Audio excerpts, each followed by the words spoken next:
Hello friends, good morning and I welcome you all in my channel HS preparation with Pradeep. और friends, शुरू करता हूँ। आज मैं एक नया चैप्टर आपके सामने लेके आया हूँ जो इंडियन पॉलिटी का जो फंडामेंटल राइट्स से रिलेटेड है। फ्रेंड्स, मैंने आपको पूरा उसका जो ऑलरेडी मैंने आपको फंडामेंटल राइट्स के बारे में सब कुछ समझा दिया है। तो friends, as you know that और HS exams are very near, और उसके लिए क्या है फ्रेंड्स की रिवीजन बहुत इंपॉर्टेंट है, स्पेशली जी प्रीलिम्स में। तो फ्रेंड्स, फंडामेंटल राइट्स और जो इंडियन पॉलिटी से रिलेटेड जितने टॉपिक्स हैं वहाँ से जितने मैं आपको करवा रहा हूँ, तो मेरा एक कोशिश रहेगा कि आपको जो by the time this exams are coming, आपको जो पूरा रिवीजन भी हो जाए और आपको जो फंडामेंटल राइट्स जो समझ भी आ जाए, इंडियन पॉलिटी पूरी समझ भी आ जाए, सो दैट आप जो है मेंस और प्री की आपकी तैयारी हो जाए अच्छी तरह से। ठीक है। उसी तरह फ्रेंड्स, मैंने जो आपकी दूसरी जो हिमाचल हिस्ट्री का जो मैंने आपको सीरीज़ दी है, उसमें मैंने पूरा आपको सारा का सारा मैंने आपको पूरा जितना भी हिमाचल हिस्ट्री से रिलेटेड क्वेश्चंस हैं वो सब जो है जो आपके प्रीलिम्स में आने हैं वो सब मैंने जो है ऑलमोस्ट जो सिलेबस में पूरा आपको बता दिया है। बट अपार्ट फ्रॉम दैट, जो आपके ऑब्जेक्टिव टाइप जिस ऑब्जेक्टिव में जिस तरह आने हैं, तो जैसे एक नंबर के जितने क्वेश्चन जो प्री में आने हैं उससे रिलेटेड मैं जो आपको फिर से रिवीजन सीरीज़ फिर से शुरू कर रहा हूँ। ठीक है। उसी तरह जितने मैंने आपको टॉपिक्स बताए हैं उन सब में जो है मैं आपको सारी जो है सीरीज़ में लेके आ रहा हूँ अभी, ताकि आपकी जो प्रीलिम्स की तैयारी है वो अप टू डेट हो जाए और आप जो एकदम प्रीलिम्स में आपको कोई ज़्यादा डिफिकल्टी होए ना। ठीक है फ्रेंड्स, इससे पहले कि मैं वीडियो स्टार्ट करूँ, मेरा आपसे रिक्वेस्ट है, प्लीज़ वीडियो को लाइक, शेयर और सब्सक्राइब करें, so that I can get motivated to make more of such videos for you. ठीक है फ्रेंड्स, अभी जो आज का जो मैं लेके आया हूँ आपको, जस्ट मैं सिंपली जो है क्वेश्चंस और आंसर जो ऑब्जेक्टिव टाइप जो मैं अपने आप मैंने नोटबुक में लिखे हुए हैं वो जो मैं अपने आप बताऊंगा आपको। ठीक है, बस आपको जो है उसको ध्यान से सुनना है। ठीक है फ्रेंड्स, तो लेट अस स्टार्ट। जो पहला जो क्वेश्चन है फ्रेंड्स, ये है कि the fundamental rights in Indian constitution are contained in. ठीक है, कि फंडामेंटल राइट जो इंडियन कॉन्स्टिट्यूशन में कहाँ किस पार्ट में है और कितने कितने आर्टिकल तक है, तो आपको ये पता होना चाहिए this is part 3 of the constitution. ठीक है, तो पार्ट 3 ऑफ द कॉन्स्टिट्यूशन। ठीक है friends, part 3 of the constitution, और किस में है ये आर्टिकल 12 से लेके 35 तक है। ठीक है फ्रेंड्स, ये आपको पता होना चाहिए। ठीक है, उसके बाद क्या है फ्रेंड्स, दूसरा क्वेश्चन बनता है the original constitution the classified the fundamental rights into 7 category but now there are only.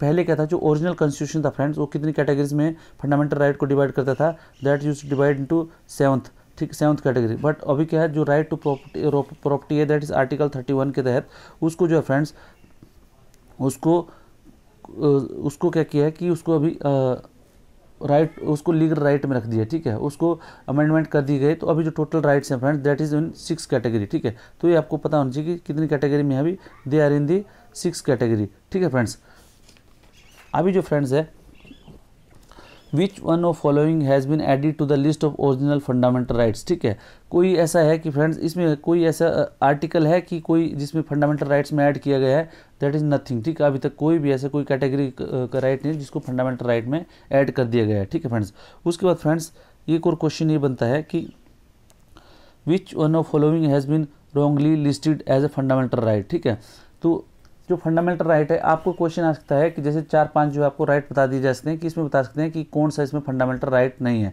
तो पहला जैसे राइट टू कॉन्स्टिट्यूशनल रेमेडीज। ठीक है फ्रेंड्स, ये जो राइट टू कॉन्स्टिट्यूशनल रेमेडी, ये जो फंडामेंटल राइट है friends, right to move freely with throughout the country, ये भी fundamental rights friend. Right to assemble peacefully, ठीक है, ये भी फंडामेंटल राइट है। राइट टू प्रॉपर्टी, तो right to property is not a fundamental right. ठीक है, राइट टू प्रॉपर्टी क्या है, राइट टू प्रॉपर्टी जो friends, this is not a fundamental right. ठीक है, ये आपको पता होना चाहिए। ठीक है, उसके बाद फ्रेंड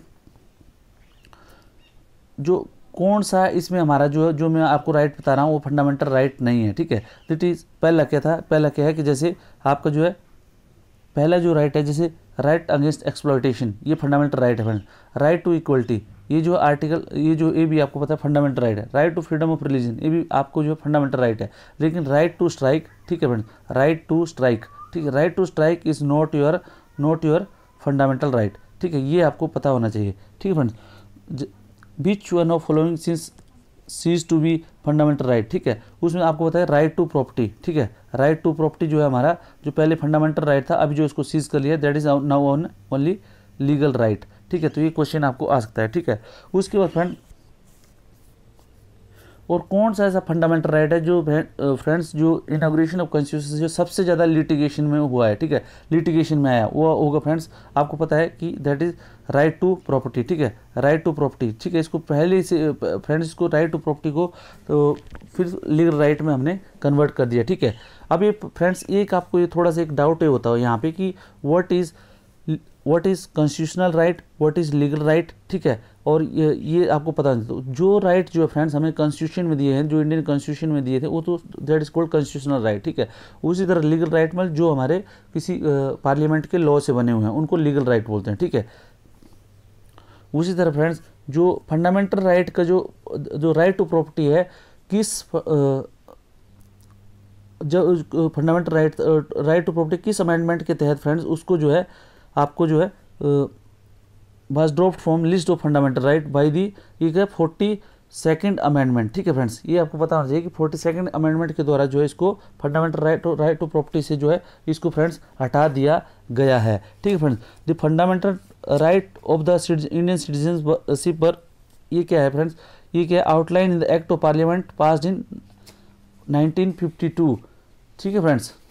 उसके बाद क्या है फ्रेंड्स एक और जो आता है, अब ये फ्रेंड्स ये जो मैंने आपको बताया एक जो राइट टू प्रॉपर्टी है ये कौन से फंडामेंटल राइट से आपको जो इसको इसमें थोड़ा सा डाउट ये है कि 44th अमेंडमेंट होगा, ठीक है। जो मैंने आपको बताया था कि right to private property was dropped from list of fundamental right, it was in 44th constitutional amendment, ठीक है फ्रेंड्स।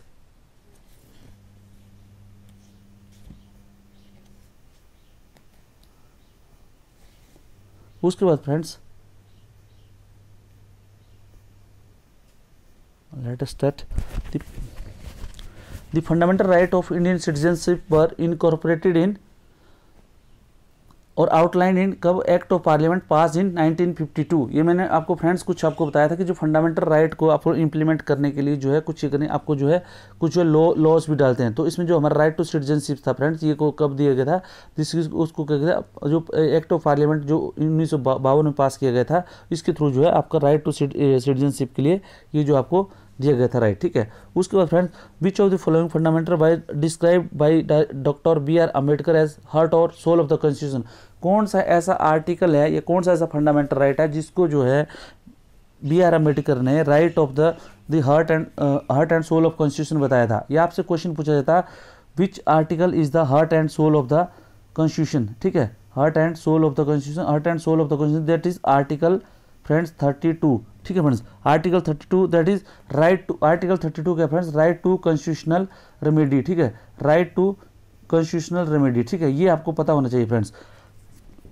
उसके बाद फ्रेंड्स जो बताए जो राइट टू इक्वलिटी है फ्रेंड्स ये क्या करता है, permit the state to make special provision for women children and backward classes, ठीक है। इसमें क्या आपको डिफरेंट ऐसे ऑप्शन दी जा सकती है, जैसे permit the state to nationalise all mean of production of distribution, ये गलत है, ठीक है friends. Prevent the state from making special provision for the women children, ठीक है फ्रेंड्स, ये भी गलत है, ठीक है। इसमें क्या आपको permit the state to make special provision for the women children and backward classes, ये आर्टिकल 15 में फ्रेंड्स आपको आता है, ठीक है। आर्टिकल जो 14 है आपका फ्रेंड्स राइट टू इक्वलिटी, उसमें इक्वल प्रोटेक्शन ऑफ लॉ और इक्वलिटी बिफोर लॉ, ठीक है, ये आपको पता होना चाहिए। आर्टिकल 15 क्या है फ्रेंड्स, ये क्या है permit the state to make special provision for the women children and backward classes. जो इसमें दिया हुआ है कि कोई भी जो आपको रेस रीजन कास्ट और सेक्स के बेस पे जो आप जो किसी भी सिटीजन से आप भेदभाव नहीं कर सकते, लेकिन जो है आप जो इसमें एक्सेप्शन है कि it permit the state to make special provision for women children and backward classes, ठीक है, ये आपको पता होना चाहिए, ठीक है फ्रेंड्स।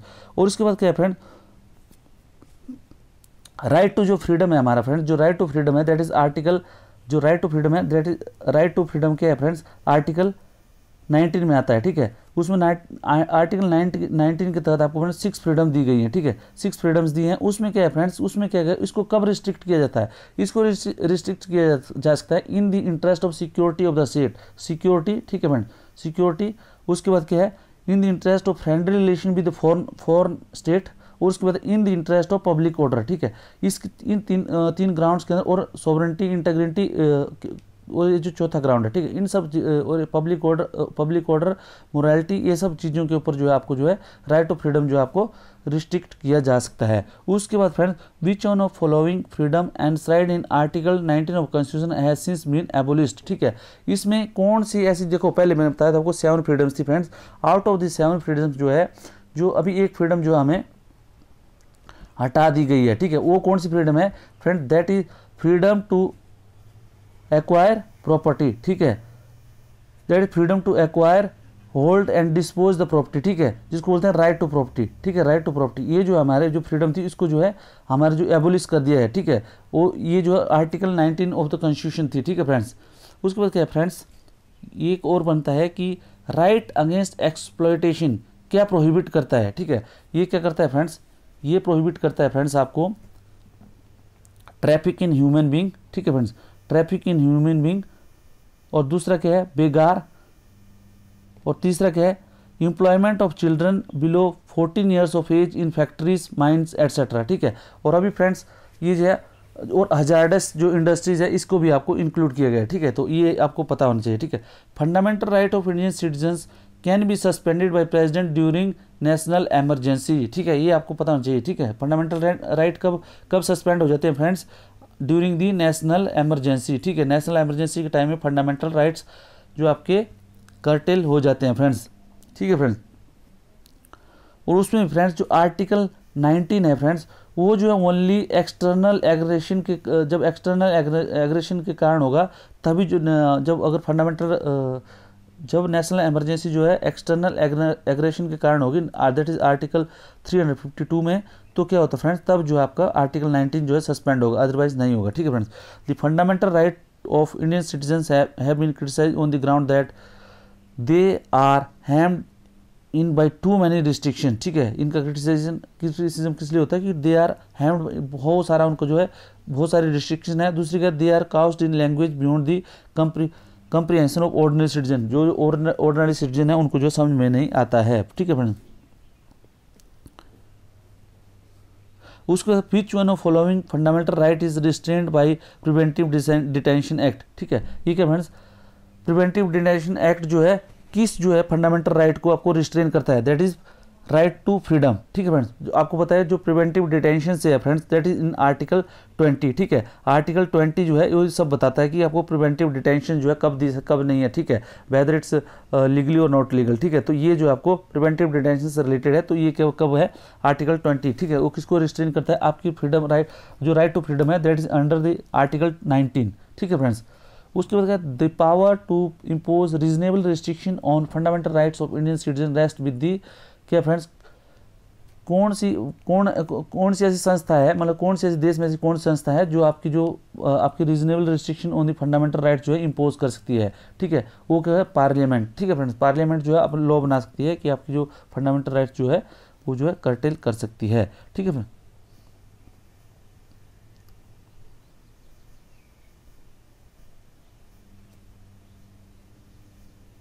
उसके बाद क्या है फ्रेंड्स कि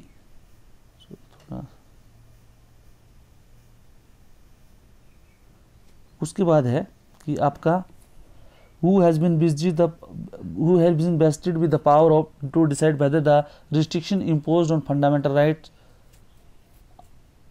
of the Indian citizens are reasonable और नॉट। ठीक है, कौन सी ऐसी संस्था है फ्रेंड्स जो ये बताती है कि जो रिस्ट्रिक्शन रीजनेबल इम्पोज है फंडामेंटल राइट्स के ऊपर, ये जो है रीजनेबल है कि नहीं है? वो कौन सा friend? The court, that is आपका सुप्रीम कोर्ट और हाई कोर्ट। ठीक है friends, the government of India instituted Bharat Ratna as the Padma Shri award on कौन सा है? Under the article 18 of the constitution. ठीक है, आर्टिकल 18 क्या करता है फ्रेंड्स? जो एबोलिशन ऑफ टाइटल्स, ठीक है, ये बताता है। लेकिन क्या है इसमें, क्या है आपको जो मेरिटोरियस, ये किसके लिए, किसको रिस्ट्रेन करता है? Only dynastic title. ठीक है, जैसे डायनेस्टिक टाइटल। ठीक है, लेकिन अगर आपके मेरिटोरियस टाइटल है तो जो आर्टिकल 18 के अंदर आपको पता है कि दिस कम्स अंडर आर्टिकल 18, उसमें क्या भारत रत्न और पद्मश्री, इनको जो है ये this can be granted, but आपके डायनेस्टिक टाइटल जैसे राजा महाराजा सर ये सब जो है नहीं दिए जा सकते। ठीक है, ये जो है स्टेट नहीं देता। ठीक है, which one of following rights conferred by the constitution is also available in to non citizen. ठीक है, उसके बाद फ्रेंड्स जो कौन सा ऐसा आर्टिकल है फ्रेंड्स जो कि नॉन सिटीजन को भी अवेलेबल है? उसमें क्या है? Right to constitutional remedies. ठीक है, which one of following has been wrongly listed as special feature of fundamental right in India. ठीक है, फंडामेंटल राइट के बारे में स्पेशली अवेलेबल फीचर्स क्या क्या हैं friends? Fundamental rights are more sacrosanct than right guaranteed by ordinary laws. ठीक है, फंडामेंटल राइट्स क्या है? जितने भी आपके ऑर्डिनरी लॉज के तहत जो आपको राइट दिए जाते हैं उससे जो ज़्यादा सैक्रोसैंक्ट है फ्रेंड्स। उसके बाद क्या है? Fundamental right are subject to reasonable restriction, yes it's also true. ठीक है फ्रेंड्स, तो जो फंडामेंटल राइट्स है ये जो है रीजनेबल रेस्ट्रिक्शन के तहत जो है आपको ये जो है लगा सकते हैं। ठीक है, consider the following statement regarding the compulsory singing of national anthem. ठीक है, नेशनल एंथम के रिलेटेड जो है फ्रेंड्स उसमें जो दिया गया है उसमें कौन कौन सी उसमें विशेषताएं हैं। ठीक है, तो फ्रेंड्स आपको पता होना चाहिए कि जो नेशनल एंथम से रिलेटेड ये हालांकि फंडामेंटल ड्यूटीज़ में आता है फ्रेंड्स। ठीक है, लेकिन क्या है कि इसमें कुछ ऐसी चीज़ें हैं जो आपको पता होनी चाहिए। ठीक है, वो क्या क्या हैं? जैसे इसमें क्या बताया कि consider following statement with regard to compulsory singing of national anthem, it will violate the right of freedom of the speech and expression. ठीक है, अगर क्या है कि किसी को बोला जाए कि आपको जो है कंपल्सरी सिंगिंग करनी है नेशनल एंथम का, तो ये क्या करती है फ्रेंड्स? जैसे इसमें बताया गया है कि ये क्या करती है? It will be violative of the right of freedom and speech and expression. पहले तो एक तो उसको वायलेट करती है, it will be violative of the freedom of the conscience and practice and propagation of religion. ठीक है, ये इसमें बताया गया है। ठीक है, और उसमें क्या करते हैं? There is no legal provision obliging any one of sing the national anthem. ठीक है, ऐसा नहीं है कि इसमें बताया जाए कि लीगल कोई प्रोविजन है नहीं कि आपको नेशनल एंथम गाना ही गाना है। ठीक है, ये इसमें बताया गया। ठीक है फ्रेंड्स, अगर हो सकता है इसमें कोई अभी नया लेटेस्ट कोई रूल आया है तो अभी तक कोई मेरी नज़र में है नहीं, बट ये है कि इसको राइट टू किसी को आप जो कंपल्सरी ये क्यों नॉट से कि आपको जो फंडामेंटल राइट गाना है। लेकिन ये है फ्रेंड्स कि जिसके तहत जो फंडामेंटल ड्यूटीज़ है, फंडामेंटल ड्यूटीज़ में क्या है? आपको ये है कि आपको रिस्पेक्ट करनी है नेशनल एंथम की, नेशनल फ्लैग की। ठीक है, अगर आप उसको वायलेट करते हैं फ्रेंड्स, अगर उसको रूल को, तो उसके तहत जो आपके ऊपर एक्शन लिया जा सकता है। ठीक है फ्रेंड्स, इसमें आपको ये भी याद रखना है। ठीक है, under the provision of which article the constitution of the government abolish the practice of untouchability. ठीक है, अनटचेबिलिटी जो है कौन से आर्टिकल जो कॉन्स्टिट्यूशन में अनटचेबिलिटी को एबोलिश करने की बात करता है? That is article 17। और उसी की तरह फ्रेंड्स उसके बना हुआ है prevention of atrocities of atrocity on the schedule caste and schedule tribe act. ठीक है, इसको ये बना हुआ है। ठीक है, तो इसीलिए इसको आर्टिकल 17 के तहत है वो। ठीक है, अब क्या है फ्रेंड्स कि अपार्ट फ्रॉम दैट आर्टिकल इसमें क्या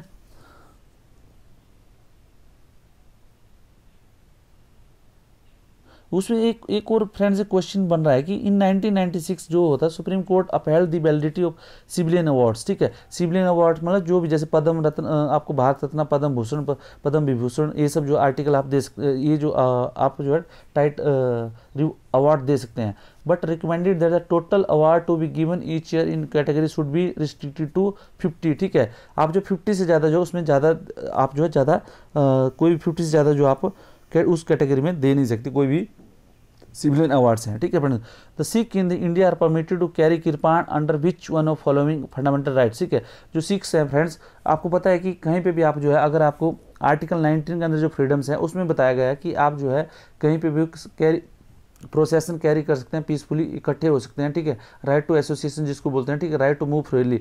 लेकिन जो आप जो है कहीं पे भी आप जो है अगर आप लॉ एंड ऑर्डर डिस्टर्ब करोगे, उसके बाद ब्रांडिशंस ऑफ आर्म, ठीक है, ये आर्म कैरी करते हैं तो वो नहीं है। लेकिन इसमें क्या है, सिक्स वगैरह जो कृपाण लेते हैं फ्रेंड्स, कृपाण को जो है आप जो कैरी करते हैं तो ये जो है उनका उसका आर्टिकल जो 19 के फ्रीडम को के तहत जो आप उसको जो है एक्सेप्शन है। ठीक है, तो इसको बोला जाता है कि दे जस्ट वर्शिप दी कृपाण। ठीक है, तो इसलिए उनको they are able they can carry their kirpan with themselves, इसको बोलता है right to freedom of religion. ठीक है, freedom of speech under Indian constitution subject to reasonable restriction on the ground of sovereignty and integrity of country. ठीक है, ये पता होना चाहिए। उसके बाद फ्रेंड्स राइट टू प्रॉपर्टी क्या है, अभी लीगल राइट है। ठीक है, the main objective of cultural and educational right granted to the citizen is to help the minority to conserve their culture. ठीक है फ्रेंड्स, उसके बाद क्या है, under the Indian constitution the responsibility of enforcement of fundamental rights rest with the high court and the supreme court. ठीक है friends, उसके बाद a person can move supreme court directly in the event of violation of fundamental right under article 32। ठीक है friends, article 32 ये आपको पता होना चाहिए। उसके बाद क्या है फ्रेंड्स की the fundamental right of a citizen can be suspended during the by president during a national emergency, ये मैं आपको पहले बता चुका हूँ, ठीक है friend. For the enforcement of fundamental right the court can issue, कौन से रिट्स इशू करता है, और कौन सी रिट्स हैं, 5 टाइप की रिट्स हैं, जिसको हैबियस कॉर्पस, ठीक है, मैंडाम्यूस, ठीक है, ये सब जो है आपको पता होना चाहिए, ठीक है, को वारंटो, ठीक है, सर्टियोरी और प्रोहिबिशन, ये जो आपको पता होना चाहिए कि 5 टाइप की रिट्स हैं, ठीक है। ये जो है रिट्स इशू करता है अंडर आर्टिकल 32, ठीक है। उसके बाद which fundamental right granted by constitution prohibit traffic in human being, ठीक है, राइट अगेंस्ट एक्सप्लॉयटेशन, इसके अंदर right against exploitation, that is article 23, ठीक है फ्रेंड्स, ये आपको पता होना चाहिए। Legal equality under Indian constitution implies that there should be no equality amongst the equal and inequality among the unequal, that is article 14, ठीक है। तो एक लीगल इक्वलिटी अंडर इंडियन, जो लीगल इक्वलिटी दी गई है फ्रेंड्स, जो आपको कानूनी समानता दी गई है, वो किस तरह की दी गई है, दैट इज आर्टिकल 14 के तहत दी गई है। उसको इक्वल प्रोटेक्शन ऑफ लॉ और इक्वलिटी बिफोर लॉ, ठीक है, आर्टिकल 14, ठीक है फ्रेंड्स। उसके बाद right to property was eliminated from the list of fundamental right during the tenure of Morarji Desai, ये बहुत इंपॉर्टेंट क्वेश्चन है फ्रेंड्स, और ये आता भी है, ठीक है। उसको बोलता है कि right to property was eliminated from the list of the fundamental right during the tenure of Morarji Desai, which authority can a citizen approach for securing right to personal freedom, किसी सुप्रीम कोर्ट और हाई कोर्ट में, ठीक है। अगर आपकी personal freedom को कहीं आघात लगा तो आप कहाँ जा सकते हो, सुप्रीम कोर्ट या हाई कोर्ट में, ठीक है। Which one of following rights is available only to the citizen within the territory of India, ठीक है। उसमें क्या है फ्रेंड्स, फ्रीडम ऑफ स्पीच, ठीक है। उसके बाद जो दिया राइट टू फॉर्म एसोसिएशन और यूनियन, ठीक है, freedom to assemble peacefully without arms, और इसमें और भी आर्टिकल्स हैं, you can remember those article, ठीक है। The constitution grant the right against exploitation to, ठीक है, चिल्ड्रन को देता है फ्रेंड्स। उसके बाद क्या है, वुमेन्स को देता है। उसके बाद क्या है, ट्राइबल्स को देता है, ठीक है। Writs can be issued for enforcement of fundamental rights by the, कौन से, सुप्रीम कोर्ट, ठीक है। जो रिट्स हैं कौन इशू कर सकता है फ्रेंड, उनको अगेंस्ट द फंडामेंटल राइट्स की वायलेशन में, वो कर सुप्रीम कोर्ट, ठीक है। Which one of following is a bulwark of personal freedom, जो फ्रेंड्स पर्सनल फ्रीडम का जो गार्ड करती है, कौन सी रिट है, वो है हैबियस कॉर्पस फ्रेंड्स, ठीक है। उसके बाद who is the following can amend the fundamental right granted bye the constitution, कौन ऐसी संस्था है जो देश में, कौन सी ऐसी संस्था है जो कि फंडामेंटल राइट्स को अमेंड कर सकती है फ्रेंड्स, वो क्या करती है, supreme court under is, sorry supreme court नहीं फ्रेंड्स, द पार्लियामेंट्स को अमेंड कर सकते हैं under is constituent power, that is under article 368, ठीक है। उसमें फ्रेंड्स आर्टिकल 368 जो कॉन्स्टिट्यूशनल अमेंडमेंट एक्ट के बाद जो प्रोसीजर बताता है, उस तरह आर्टिकल 13 क्या बोलता है फ्रेंड्स, आर्टिकल 13 बोलता है कि आप जो है कोई भी जो फंडामेंटल, अगर जो स्टेट जो है कोई भी ऐसा लॉ बना सकता है जो अगेंस्ट है फंडामेंटल राइट्स के। और उसमें जो फ्रेंड्स देरी कन्फ्यूजन, और उसी के तहत जो फिर जो निकला हुआ है basic structure of the constitution जो निकला हुआ है, उसी के आपस में कन्फ्लिक्शन की वजह से निकला हुआ अमेंडमेंट इन कॉन्स्टिट्यूशन की, ठीक है। The main objective of fundamental right to ensure friends, जो the main objective of fundamental right is to, क्या होता है, एंश्योर इंडिविजुअल लिबर्टी, ठीक है। जो फंडामेंटल राइट का मेन पर्पस क्या है, टू एंश्योर इंडिविजुअल लिबर्टी। उसका under the Indian constitution citizens can be deprived of life and liberty only in accordance with the procedure established by law, ठीक है फ्रेंड्स, दैट इज आर्टिकल 20, ठीक है। अगर आपने procedure established by law किए हैं तो friends the person can be deprived of his life and liberty, ठीक है, दैट इज आर्टिकल 21, क्या बोलता है, no person shall be deprived of his personal life and liberty except the procedure established by law, that is article 20 और 21, ठीक है। और 20 क्या करता है, उसको प्रोटेक्ट करता है कि पर्सनल, अगर आपने जो है इक्वल प्रोसेस, अगर आपने जो है इक्वल या ड्यू प्रोसेस ऑफ लॉ ये नहीं फॉलो की, तो जो है आर्टिकल 20 के तहत अगर जो, तो उसको क्या बोलता है कि आपकी पर्सनल फ्रीडम को आपको वो जो है प्रोटेक्ट करता है, ठीक है। The right to of habeas corpus is issued in the form of order calling upon a person who has detained another person to bring that person before court and show authority for the such detention, ठीक है friends. उसके बाद the writ of quo warranto क्या है friends, thereby it can call upon a person to show under what authority he is holding the office, ठीक है। उसके बाद mandamus क्या है फ्रेंड्स, mandamus क्या करता है, mandamus का कमांड करता है पर्सन और public authority to do something in the nature of public duty, ठीक है फ्रेंड्स। उसके बाद सर्सियोरी क्या बोलती है फ्रेंड्स, सर्सियोरी है टू एन इन्फीरियर कोर्ट, जो हायर कोर्ट है उसको इन्फीरियर कोर्ट को बोलता है, to transfer the record of proceeding in a case for its review. ठीक है फ्रेंड्स, उसके बाद क्या फ्रेंड,